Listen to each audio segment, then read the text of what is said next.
Hello friends, welcome to மக்கள் சேவை channel. இன்றைக்கி நம்ம ஒரு முக்கியமான இன்ஃபர்மேஷன் பற்றி தான் பார்க்க போகிறோம்.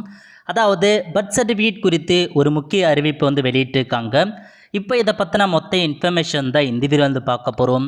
இந்த வீடியோ ஸ்கிப் பண்ணாமல் ஃபுல்லாக பாருங்கள். அது மட்டும் அல்ல, இந்த வீடியோ நிறைய பேருக்கு ஷேர் பண்ணுங்க. ஓகே, அதாவது பிறப்பு சான்றிதழ் குறித்து ஒரு முக்கிய அறிவிப்பு வெளியிட்டிருக்காங்க. என்னமான அறிவிப்புனா, பிறப்பு பதிவேட்டில் சட்ட தகவல், புள்ளி விவர தகவல் என இருவேறு தகவல்கள் அமைந்திருக்கும். அதில் பெற்றோருடைய மதம் என்பது தகவலுக்காகவே பெறப்படுகிறது என தெரிவிக்கப்பட்டுள்ளது. அதன்படி இதுவரை குடும்பத்தின் மதம் மட்டுமே பிறப்பை பதிவு செய்யும் பதிவேட்டில் பதிவு செய்து வந்த நிலையில் தற்போது பிறப்பு பதிவுக்கான படிவம் 1 சில திருத்தங்களுடன் அமலுக்கு வந்ததுன்னு சொல்லியிருக்காங்க.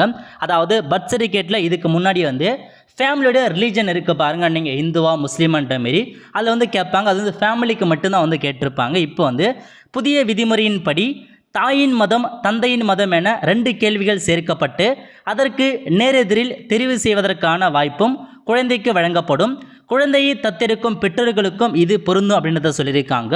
ஸோ இப்போ இதுக்கப்புறம் புதுசாக பர்த் சர்டிஃபிகேட் அப்ளை பண்ணுறவங்க அந்த ஃபார்மில் பார்த்தீங்கன்னா அவங்களுடைய பேரண்ட்ஸ் இருக்காங்க பாருங்கள், மதருடைய அந்த ரிலீஜன் என்ன, அதேமாரி ஃபாதரோட ரிலீஜன் என்ன அப்படின்றதையும் கேட்குறதா தெளிவாக கொடுத்துருக்காங்க.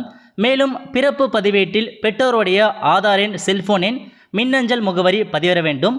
அதேபோல் முகவரி விவரத்தில் மாநிலம், மாவட்டம், நகரம் அல்லது கிராமம், வார்டு எண், அஞ்சல் பின்கோடு ஆகியவற்றை சேர்ப்பதற்கும் அறிவுறுத்தப்பட்டுள்ளது.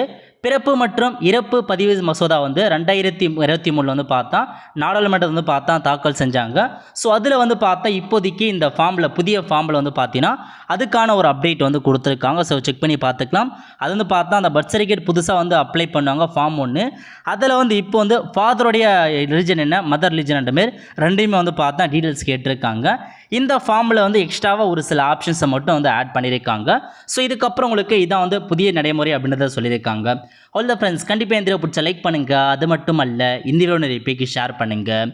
அடுத்து ஒரு நல்ல சந்திப்போம். நன்றி, வணக்கம்.